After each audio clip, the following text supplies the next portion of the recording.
Hello friends, this is Jyoti Verma. Today I am going to discuss about previous year question paper of childhood and growing up. यानी कि ये हमारा last year का यानी कि last जो previous year था उसका क्वेश्चन पेपर है किसका, साइकोलॉजी का यानी कि चाइल्डहुड एंड ग्रोइंग अप का।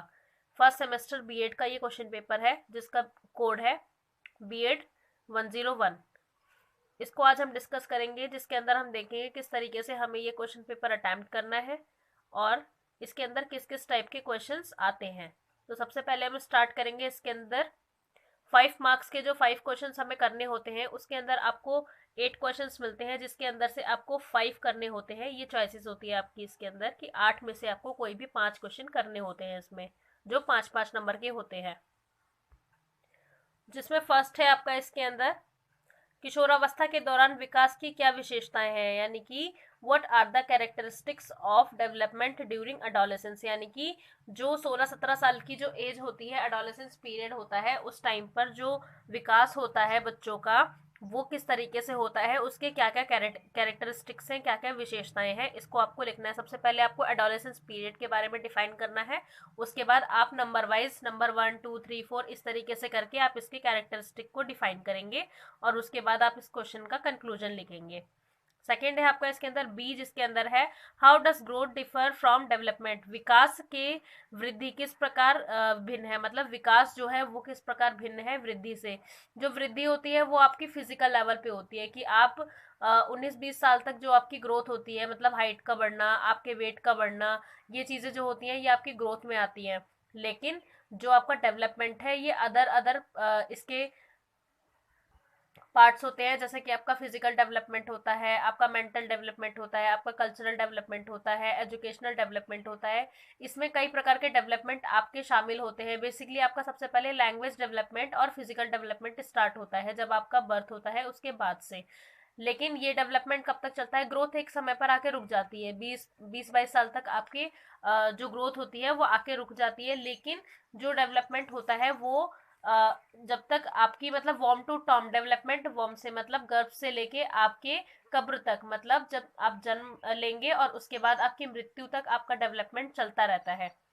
तो इस तरीके से आपको इसको डिफाइन करना है अलग अलग पर्सपेक्टिव में कि किस तरीके से जो विकास है वो क्या है। सबसे पहले आप मीनिंग इसका डिफाइन करेंगे कि व्हाट इज डेवलपमेंट, उसके बाद व्हाट इज ग्रोथ, फिर इन दोनों को आपस में डिफाइन करके लिखेंगे पॉइंट वाइज कि डेवलपमेंट क्या है और ग्रोथ क्या है। नेक्स्ट है सी आपका, जिसके अंदर है what do you understand by maturity, maturation, यानी कि परिपक्वता से आप क्या समझते हैं, यानी मेच्योरिटी, जिसके अंदर आपको मेच्योरिटी के बारे में डिफाइन करना है। तो ये टॉपिक आपने अच्छे से पढ़ा होगा, मेरी वीडियोस में भी आपको मिल जाएगा। जो चाइल्डहुड एंड ग्रोइंग अप की जो मेरी प्लेलिस्ट है उसके अंदर भी आपको मेच्योरिटी का एक टॉपिक मिल जाएगा, आप उसमें से देख सकते हैं मेच्योरिटी क्या होती है और उसको किस तरीके से आपको 5 नंबर के क्वेश्चन में डिफाइन करना है।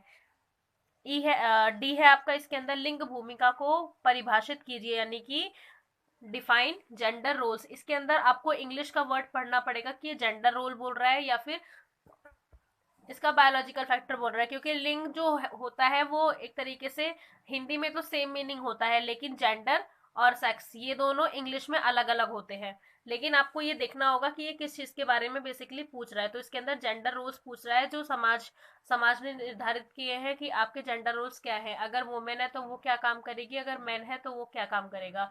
तो इसको आपको जेंडर रोल्स को टोटली सारा पढ़ के और उसको स्टेप वाइज डिफाइन करना है कि सबसे पहले meaning of gender role, definition of gender role, उसके बाद आपको इसके अंदर क्या क्या चीजें हैं, जेंडर रोल किस तरीके से समाज ने निर्धारित कर दिया है, समाज की क्या भूमिका है जेंडर रोल्स के लिए।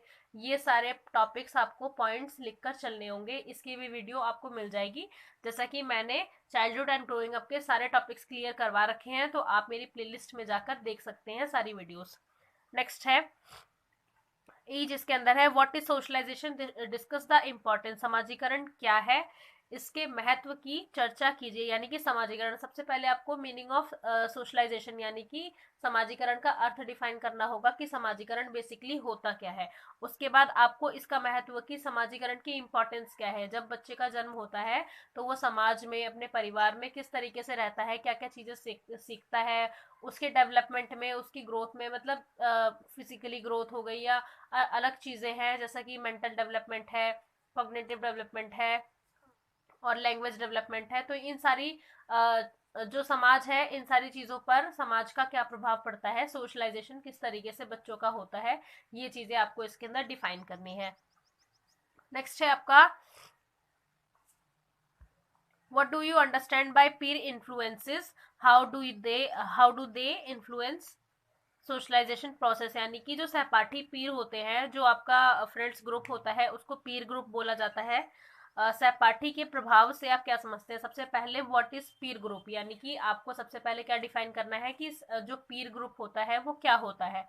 उसके बाद आपको लिखना है कि जो पीर ग्रुप का आपके ऊपर इन्फ्लुएंस पड़ता है या फिर इफेक्ट पड़ता है, उसको आपको डिफाइन करना है कि जब आपका एक साथी जैसा कि आपका एक ग्रुप होता है, सहपाठियों का ग्रुप होता है, वो किस तरीके से आपके ऊपर प्रभाव डालता है, इस चीज को आपको पॉइंट वाइज लिखना होगा।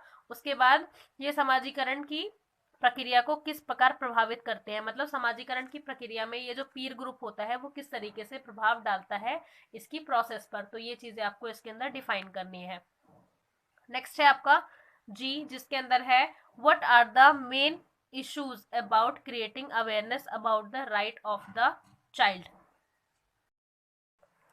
बच्चे के अधिकारों के प्रति जागरूकता जागृत करने के मुख्य मुद्दे, मतलब बच्चों के अधिकार, जो उनके राइट्स होते हैं उनसे जागरूक करवाना उनको और समाज को कि बच्चों के क्या क्या राइट्स होते हैं। जैसे कि राइट टू एजुकेशन, अगर कोई फैमिली है, अगर वो अपने बच्चों को नहीं पढ़ा रही है तो उनको जागरूक करना और बच्चों को भी जागरूक करना कि उनको एजुकेशन लेने का राइट है।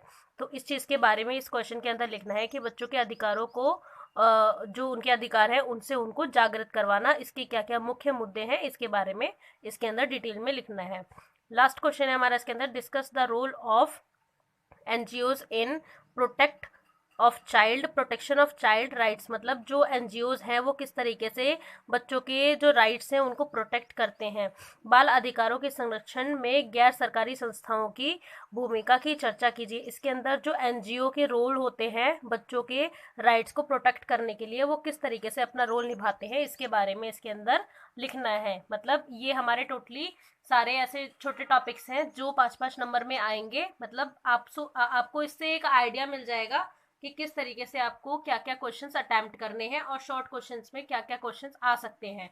तो ये आपके 8 क्वेश्चन है जिसमें से कोई भी 5 क्वेश्चन आपको सॉल्व करने होंगे और ये हर क्वेश्चन आपका 5 नंबर का रहेगा।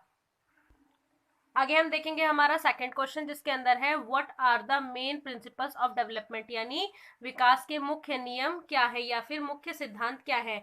इसके ऊपर भी मैंने पूरा वीडियो बना रखा है अपनी प्लेलिस्ट के अंदर, प्रिंसिपल ऑफ डेवलपमेंट। इसके अंदर कई प्रिंसिपल्स है डेवलपमेंट के, आप प्लेलिस्ट में जाकर वो वीडियो देख सकते हैं और सारे प्रिंसिपल्स को इजिली समझ सकते हैं। तो आपका ये एक लॉन्ग क्वेश्चन जो 12.5 नंबर में आएगा और इसमें चॉइस आपको एक क्वेश्चन और मिलेगी जिसके अंदर है discuss silent features of Jean Piaget theory of cognitive development and its relevance to teaching learning process। Jean पियाजे की थ्योरी हर साल पेपर में आती है, हर सेमेस्टर में आती है। इसके अंदर जो फर्स्ट सेमेस्टर हर साल पढ़ते हैं बच्चे, हर बार एवरी ईयर जीन पियाजे की थ्योरी इज वेरी इंपॉर्टेंट और आती ही आती है ये।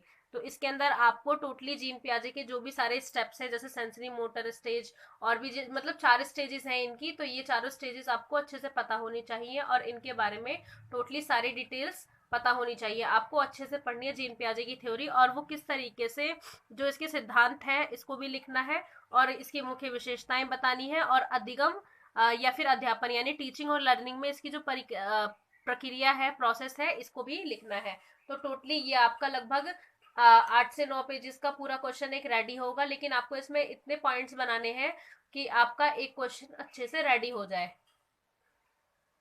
तो आपको सेकंड क्वेश्चन में 2 चॉइस ये मिली है, इन दोनों में से कोई भी एक क्वेश्चन आप अटेम्प्ट करेंगे और इस पूरे पेपर की जितने भी टॉपिक्स है, सारे टॉपिक्स मेरी प्लेलिस्ट में आपको मिलेंगे और आप उसको इजिली सीख सकते हैं, लर्न कर सकते हैं, समझ सकते हैं।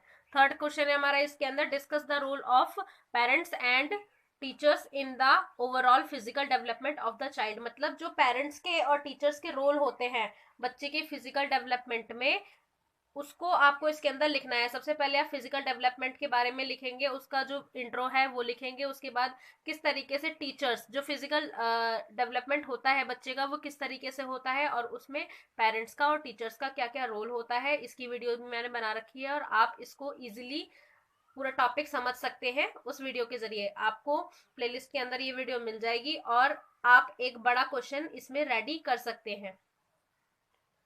थर्ड क्वेश्चन के अंदर आपको एक चॉइस भी मिलेगी जिसके अंदर है व्हाट आर इमोशंस। इमोशंस के बारे में भी एक वीडियो मैंने बना रखी है, इसके अंदर भी आपको टोटली पूरा एक लॉन्ग क्वेश्चन के हिसाब से सारे पॉइंट्स मिलेंगे, आप वीडियो को देख सकते हैं।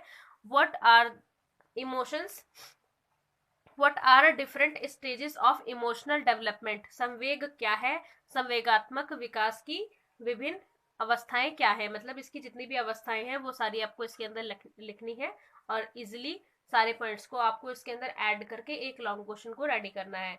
फोर्थ क्वेश्चन है आपका इसके अंदर, how do child rearing practices. Child rearing practices क्या होती है, इन्फ्लुएंस सोशलाइजेशन ऑफ चाइल्ड। मतलब ये आपका सोशलाइजेशन का ही चैप्टर है एक, इसी के अंदर आपको ये टॉपिक मिल जाएगा जिसके अंदर है चाइल्ड रेयरिंग क्या होती है और influences socialisation of the child. Discuss the role of different agencies.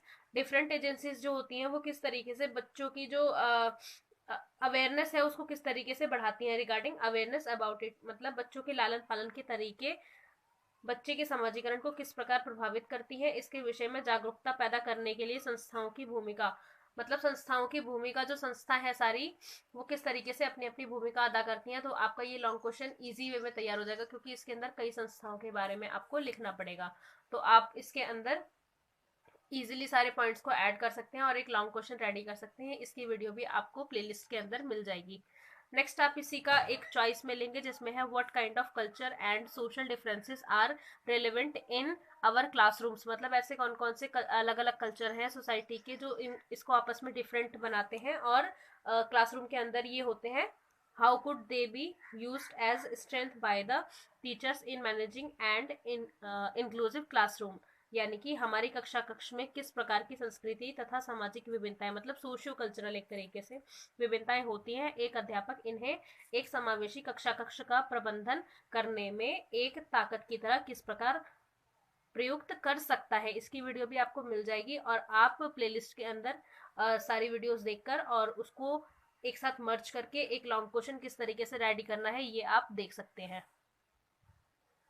Next है आपका इसके अंदर फिफ्थ क्वेश्चन जिसमें है what are different situations which created stress in child. मतलब बच्चों के अंदर ऐसे कौन कौन सी सिचुएशन है जो स्ट्रेस को यानी तनाव को उसके अंदर क्रिएट करते हैं। Discuss the role of a teacher as a counsellor in managing the stress. मतलब जो एक टीचर है वो किस तरीके से काउंसलर का रोल निभाता है विद्यालय के अंदर और बच्चों के स्ट्रेस को दूर करता है। तो इसके अंदर आपको स्ट्रेस के बारे में लिखना है, ऐसी कौन सी परिस्थितियां हैं। मतलब जैसे पेरेंट्स का सेपरेशन हो गया या बच्चों को किसी सब्जेक्ट में इंटरेस्ट नहीं आ रहा है, इससे भी तनाव होता है। बच्चे अगर सोसाइटी में उनके साथ ऐसा कुछ हो रहा है तो मतलब उनको कोई सोसाइटी से रिलेटेड या अपनी इकोनॉमी से रिलेटेड किसी भी प्रकार की समस्या है तो उनके अंदर स्ट्रेस क्रिएट हो जाता है। तो वो किस तरीके से, जो टीचर्स हैं वो परामर्शदाता के रूप में किस तरीके से अपनी भूमिका निभाते हैं, ये भी एक बहुत अच्छा क्वेश्चन है और ये हर बार आता है लगभग। और इसी के साथ आपको चॉइस में मिलेगा what are the issues related with equity in our school system, how have they been addressed by SSA. मतलब सर्व शिक्षा अभियान के बारे में आपको इसके अंदर टोटली सारा लिखना है और इसकी वीडियो भी मैंने प्लेलिस्ट में बना रखी है और आप इसको इजीली सारे पॉइंट्स देख सकते हैं। और मेरी सारी वीडियोस आपको लॉन्ग क्वेश्चन के हिसाब से ही मिलेंगी तो आपको अदर पॉइंट्स बनाने की नीड नहीं पड़ेगी, आप उसमें से भी देख सकते हैं, आपको बहुत ज़्यादा हेल्प करेगी videos. So friends, thank you so much for watching this video. मेरे चैनल को सब्सक्राइब करें, वीडियो को लाइक करें, शेयर करें एंड कमेंट करें and please press the bell icon for other notifications. Thank you so much.